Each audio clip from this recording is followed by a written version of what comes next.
Assalamualaikum warahmatullahi wabarakatuh. Saya Dua Lestari dengan NIM A1D5191012. Di sini saya membuat video ini untuk memenuhi tugas mata kuliah strategi pengajaran dalam administrasi pendidikan. Saya sendiri akan menjelaskan tentang strategi pembelajaran berbasis masalah. Nah, strategi pembelajaran berbasis masalah sendiri dapat kita artikan sebagai aktivitas pembelajaran yang menekankan pada proses penyelesaian masalah yang dihadapi secara ilmiah. Pengalaman dan juga refleksi terhadap pengalaman merupakan kunci utama dalam terbentuknya proses belajar mengajar yang bermakna. Nah, pengalaman yang dimaksud ini bukan pengalaman orang lain yang dikemas atau diaplikasikan dalam bentuk buku, tetapi kita memerlukan pengalaman langsung untuk diri kita sendiri.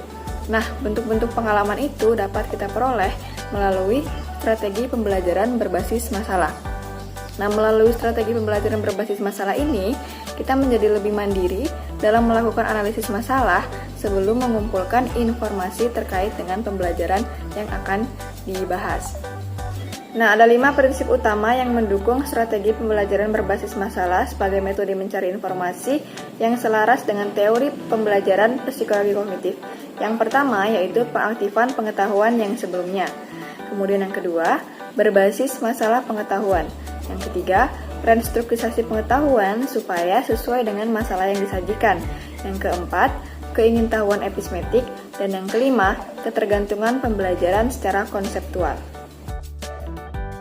Nah, strategi pembelajaran berbasis masalah ini memiliki beberapa karakteristik utama. Beberapa di antaranya yaitu yang pertama, permasalahan menjadi starting point utama dalam proses belajar mengajar. Yang kedua, permasalahan yang diangkat sebisa mungkin merupakan permasalahan yang memang ada dalam dunia nyata. Kemudian yang ketiga, permasalahan yang diangkat membutuhkan perspektif ganda. Kemudian yang keempat, permasalahan yang diangkat sebisa mungkin merupakan permasalahan yang mampu menantang pengetahuan dan kompetensi yang dimiliki oleh siswa. Kemudian yang keenam, kemampuan peserta didik dalam memecahkan masalah merupakan penilaian utama bagi seorang guru. Kemudian yang ketujuh, pembelajaran berbasis masalah ini melibatkan evaluasi dan review pengalaman siswa dalam proses belajar mengajar. Dan untuk studi kasus pembelajaran berbasis masalah sendiri meliputi 3 hal utama. Yang pertama yaitu penyajian masalah, kemudian yang kedua yaitu menggerakkan inquiry. Inquiry sendiri merupakan strategi pengajaran yang berfokus pada siswa, yang mana guru berusaha mendorong siswa untuk menyelidiki dan menggali informasi sendiri. Kemudian yang ketiga yaitu masuk kepada langkah-langkah strategi pembelajaran berbasis masalah. Nah, untuk menerapkan strategi pengajaran berbasis masalah sendiri ini ada beberapa tahap yang harus dilalui. Yang pertama yaitu tahap melakukan orientasi masalah kepada peserta didik. Yang termasuk dalam orientasi masalah ini meliputi penyampaian standar kompetensi, kompetensi dasar, indikator pencapaian, dan juga tujuan pembelajaran. Kemudian menjelaskan tentang bagaimana asesmen yang akan digunakan dalam proses belajar mengajar dan juga hasil belajar. Kemudian menginformasikan apa saja perlengkapan penting yang akan diperlukan dalam proses belajar. Kemudian guru membentuk kelompok kecil untuk mempermudah proses pemecahan masalah. Dan kemudian yang terakhir memberikan motivasi dan arahan kepada peserta didik supaya terlibat secara penuh dalam proses belajar mengajar. Kemudian tahap yang kedua yaitu tahap mengorganisasikan peserta didik untuk belajar, yang mana meliputi memberikan kesempatan kepada peserta didik untuk berkumpul sesuai dengan kelompoknya, kemudian menghadapkan peserta didik dengan masalah yang kurang terstruktur namun telah dirancang. Dan kemudian yang terakhir yaitu membimbing peserta didik untuk mendefinisikan dan mengorganisasikan tugas-tugas yang berkaitan dengan pembelajaran dengan anggota kelompoknya. Kemudian masuk pada tahap 3 yaitu membimbing penyelidikan secara individu maupun kelompok, yang mana meliputi menugaskan kepada peserta didik untuk mengumpulkan dan menyelidiki informasi sesuai dengan masalah yang diangkat.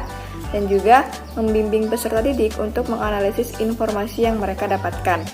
Kemudian tahap yang keempat yaitu tahap mengembangkan, menyajikan, atau memamerkan hasil karya yang meliputi membimbing peserta didik dalam proses merencanakan atau menyiapkan laporan pemecahan masalah, kemudian membimbing peserta didik untuk mampu menyajikan laporan hasil pemecahan masalah, dan juga mengelaborasikan pengetahuan peserta didik dengan mengajukan pertanyaan ataupun meminta pendapat peserta didik untuk menumbuhkan sikap berpikir yang kritis. Dan kemudian tahap yang terakhir, tahap yang kelima, yaitu menganalisis atau mengevaluasi proses pemecahan masalah yang sudah dilakukan. Dan untuk materi terakhir yang saya sampaikan yaitu mengenai ciri-ciri strategi pembelajaran berbasis masalah. Nah, menurut Baron yang dikutip dalam Rusmono sendiri ada 4 ciri utama strategi pembelajaran berbasis masalah. Yang pertama yaitu menggunakan permasalahan yang ada dalam dunia nyata. Kemudian yang kedua, pembelajaran dipusatkan pada proses penyelesaian masalah. Kemudian yang ketiga, tujuan pembelajaran ditentukan oleh hasil belajar siswa. Kemudian yang terakhir yaitu guru berperan sebagai fasilitator. Nah, fasilitator yang dimaksud di sini yaitu guru punya peran untuk mengelola pembelajaran yang dilakukan dengan berbasis masalah. Kemudian yang kedua, memfasilitasi fungsinya kelompok kecil.